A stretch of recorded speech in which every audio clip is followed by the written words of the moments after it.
আসসালামু আলাইকুম। সন্দেহ হলো ঘটনার প্রতি কিছু বিশ্বাসের অভাব, আর সন্দেহ পোষণ করা মানুষের চিরন্তন স্বভাব। কেউ মরে বিল ছেঁচে, কেউ খায় কই। যখন বাড়ির মানুষ অবিশ্বাস হয়, বাহিরের লোকের পক্ষে সব কিছু করা সম্ভব।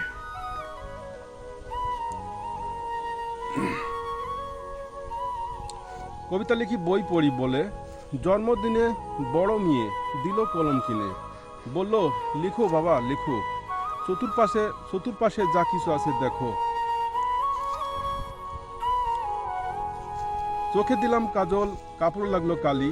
কোন অঞ্চলের আঞ্চলিক ভাষা, কোন অঞ্চলের গালি। জন্মদিনে ভুইল না রে সুন্দর একটা নারী পায়া। পিতামাতাকে ভালোবাসুন।